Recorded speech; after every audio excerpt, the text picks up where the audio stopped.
Selamat pagi Bapak Ibu Saudara yang dikasihi Tuhan. Shalom. Sudah suara saya kedengaran ya Bapak Ibu ya.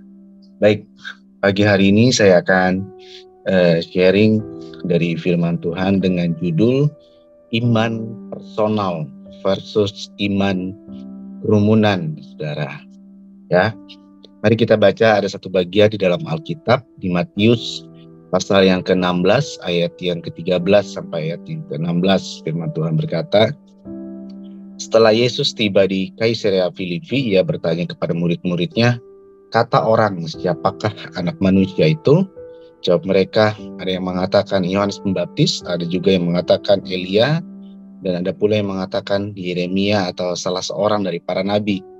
Lalu Yesus bertanya kepada mereka, tetapi apa katamu? Siapakah aku ini? Maka jawab Simon Petrus, engkau adalah Mesias, anak Allah yang hidup.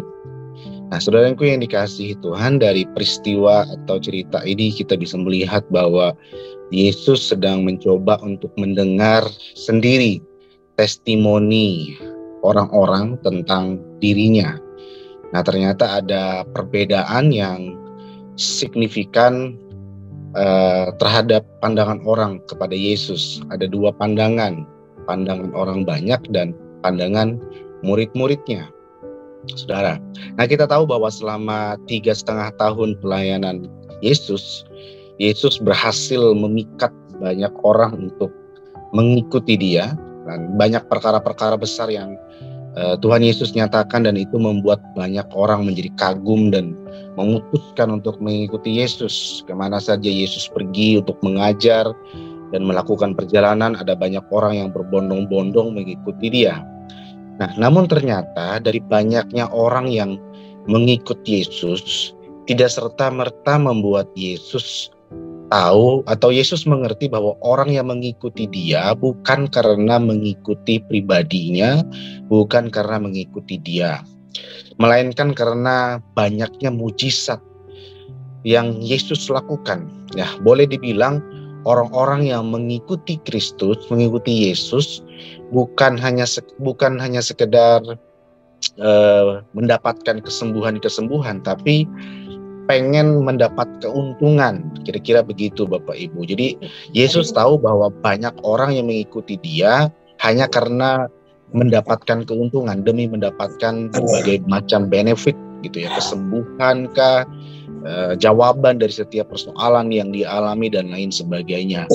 Nah, dari banyaknya orang-orang yang mengikuti Yesus, ada yang percaya dan mengikuti Yesus itu karena pengalaman personal yang dia alami.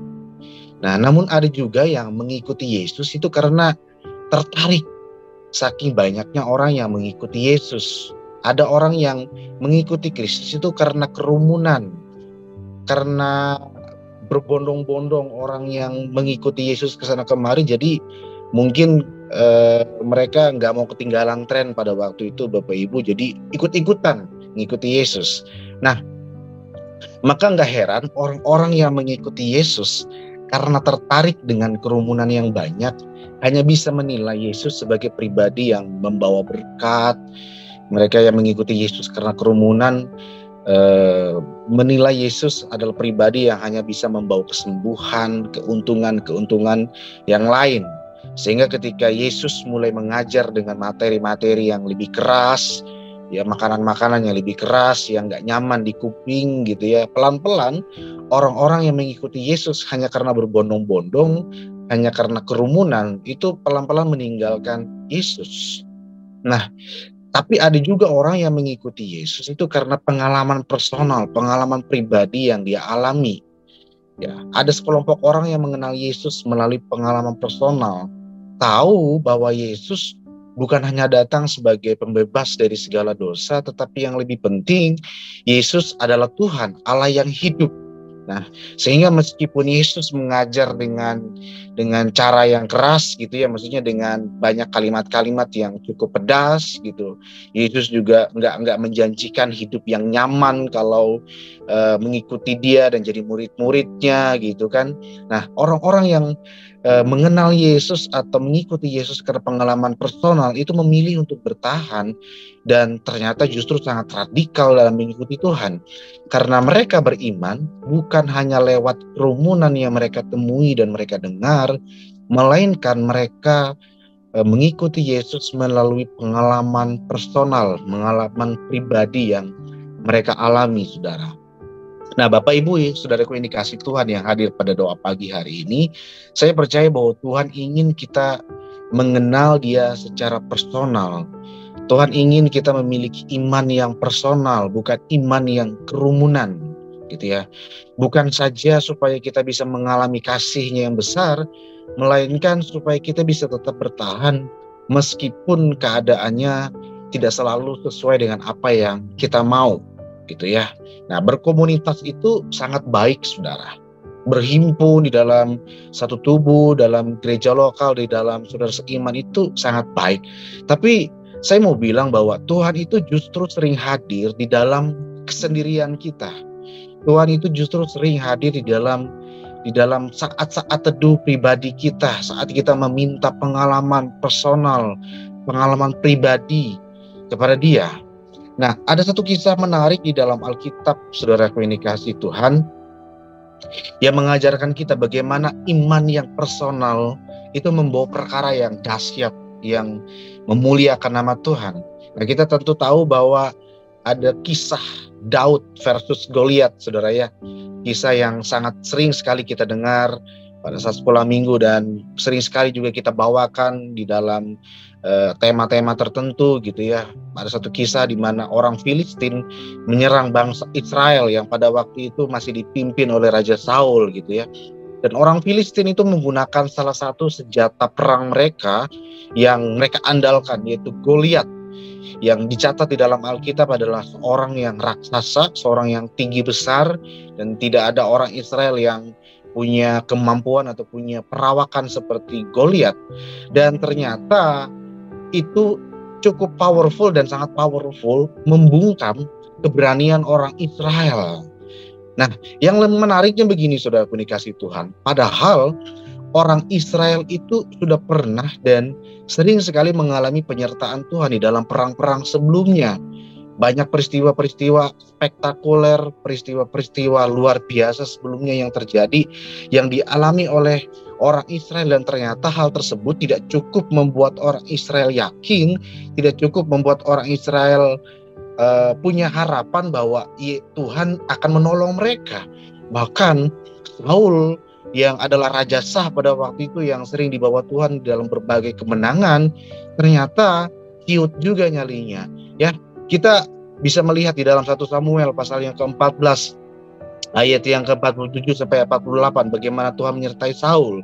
Dikatakan, setelah Saul mendapat jabatan raja atas Israel, maka berperanglah ia ke segala penjuru melawan segala musuhnya, melawan Moab, Bani Amon, Edom, raja-raja Coba, orang Filistin, dan kemana ia pergi, ia selalu mendapat kemenangan.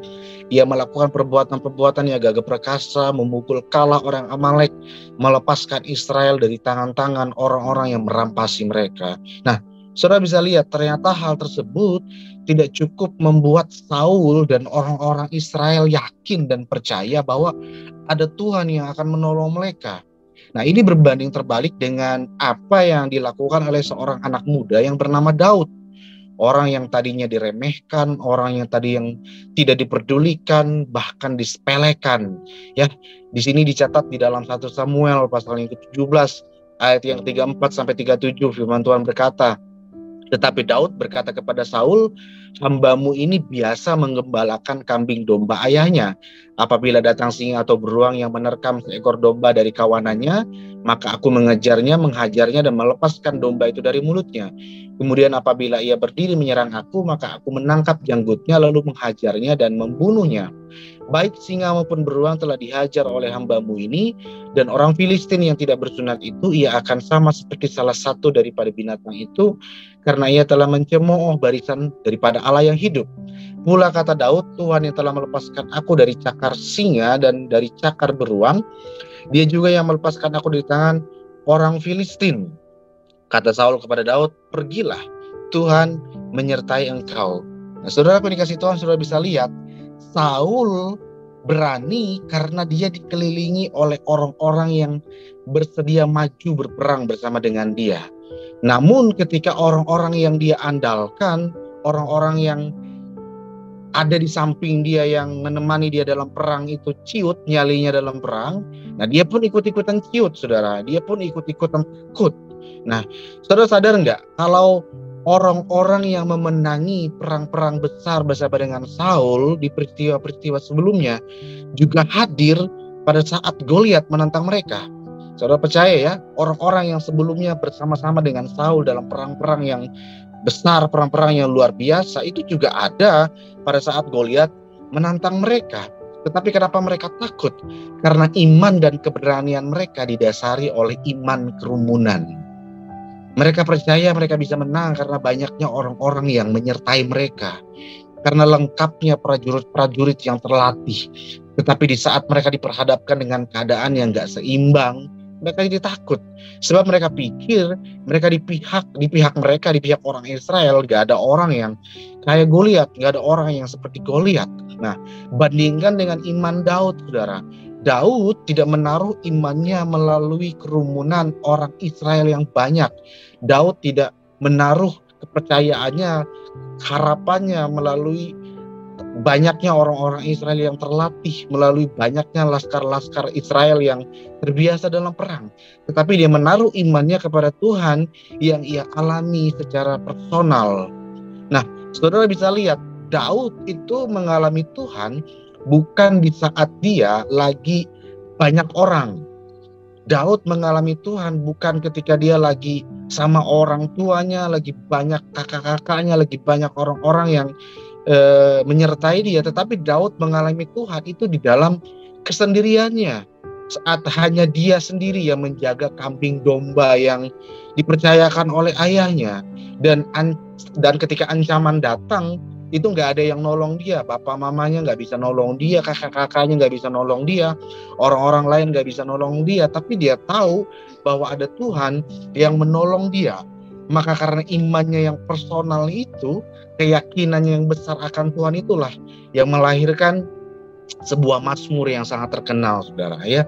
Salah satu bagian yang kita sangat hafal gitu ya, tercatat di dalam Mazmur pasal yang ke-23 gitu kan, Tuhan adalah gembalaku. Ada satu bagian yang sangat mencerminkan sekali keyakinan Daud kepada Allah, yaitu di ayat 4. Firman Tuhan berkata, sekalipun aku berjalan di dalam lembah kekelaman, aku tidak takut bahaya, sebab engkau besertaku, gadamu dan tongkatmu itulah yang menghibur aku. Saudaraku ini kasih Tuhan, hari-hari ini kalau kita rindu mengalami perkara-perkara hebat, kita rindu mengalami kekuatan-kekuatan yang ekstra di tengah-tengah hidup yang makin gak baik, makin berat, makin banyak tekanan, makin banyak persoalan, mari kita sungguh-sungguh mengalami dan mengenal Tuhan melalui pengalaman dan iman yang personal. Bukan hanya sekedar iman kerumunan, bukan hanya sekedar apa yang kita dengar dari orang banyak, apa yang kita dengar dari orang-orang yang berkerumun, tetapi dari apa yang kita dengar sendiri, tapi dari apa yang kita alami sendiri, saudaraku ini kasih Tuhan.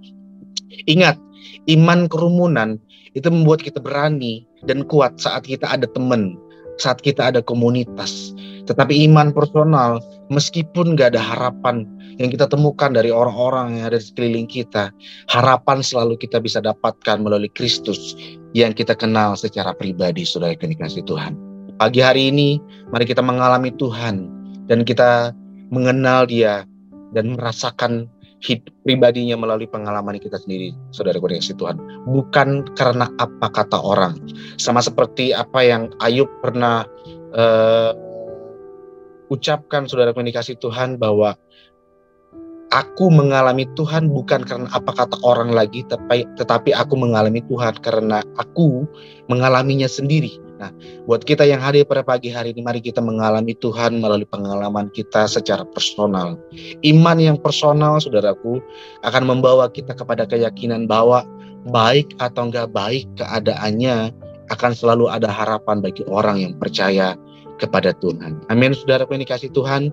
Mari kita mengalami Dia secara personal, kita bangun hidup kita lebih lagi, karena saya percaya bahwa Tuhan sering menyatakan pribadinya melalui pengalaman-pengalaman kita di dalam kesendirian kita.